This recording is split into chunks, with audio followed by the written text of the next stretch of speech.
കൊല്ലത്തു നിന്നൊരു വാർത്ത. കേരളപുരം സ്വദേശി വിഭൻജിയുടെ ആത്മഹത്യയുമായി ബന്ധപ്പെട്ട കേസ് ക്രൈംബ്രാഞ്ച് അന്വേഷിക്കാനാണ് സാധ്യത.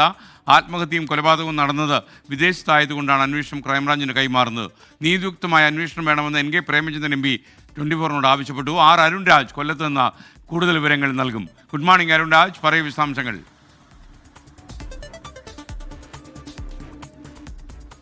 SKN very good morning. ഷാർജയിൽ വെച്ച് ആത്മഹത്യ ചെയ്ത വിഭൻജികയുടെയും മകളുടെയും ഈ മൃതദേഹം നാട്ടിലെത്തിക്കാനുള്ള നടപടികൾ തുടരുന്നതിനിടയിലാണ് ഇപ്പോൾ കേസ് ക്രൈംബ്രാഞ്ചിന് കൈമാറാനുള്ള നീക്കം പോലീസിന്റെ ഭാഗത്ത് നടക്കുന്നത്. ഈ കുണ്ട്ര പോലീസാണ് ഈ കേസുമായി ബന്ധപ്പെട്ട അമ്മ ശൈലജയുടെ മൊഴിയുടെ അടിസ്ഥാനത്തിൽ കേസ് രജിസ്റ്റർ ചെയ്യുകയും FIR ഇട്ട് അന്വേഷണവുമായി മുന്നോട്ട് പോവുകയും ചെയ്തത്.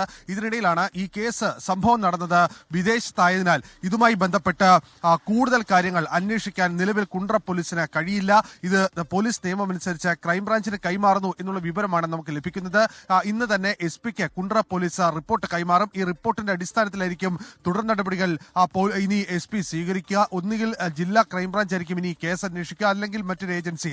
അത് ആരാണ് എന്ന കാര്യത്തിൽ സംസ്ഥാന പോലീസ് മേധാവിയും അതുപോലെ തന്നെ ജില്ലാ പോലീസ് മേധാവിയും കൂടിയാലോചനയ്ക്ക് ശേഷം മാത്രമായിരിക്കും ഇക്കാര്യത്തിൽ ഒരു തീരുമാനത്തിലേക്ക് പോവുക. എന്തായാലും ഈ സംഭവത്തിൽ ഗുരുതരമായ അനാസ്ഥ അല്ലെങ്കിൽ തുടക്കത്തിൽ ഉണ്ടായിട്ടുണ്ട് എന്നുള്ളതാണ് പോലീസ് മനസ്സിലാക്കുന്നത്. കാരണം വിഭജിക നേരിട്ടത് സമാനതകളില്ലാത്ത ക്രൂരമായ പീഡനമാണ് എന്ന കാര്യത്തിൽ സംശയമില്ല എന്ന കാര്യം നിലവിൽ പോലീസ് മനസ്സിലാക്കുന്നുണ്ട്. ഇതുമായി ബന്ധപ്പെട്ട കൂടുതൽ തെളിവുകൾ കുടുംബം കൈമാറിയിരുന്നു.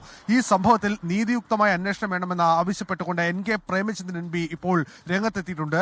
ഈ മൃതദേഹം നാട്ടിലെത്തിക്കാനുള്ള നടപടികൾ വേഗത്തിലാക്കണമെന്ന് അദ്ദേഹം കേന്ദ്ര സർക്കാരിനോട് ആവശ്യപ്പെട്ടു. UA ഗവൺമെന്റിനോട് ഇതുമായി ബന്ധപ്പെട്ട ആശയവിനിമയം തുടരുകയാണ് എന്ന കാര്യം കൂടി 24 NK പ്രേമചന്ദ്രൻ MP പറയുകയും ചെയ്തിട്ടുണ്ട്.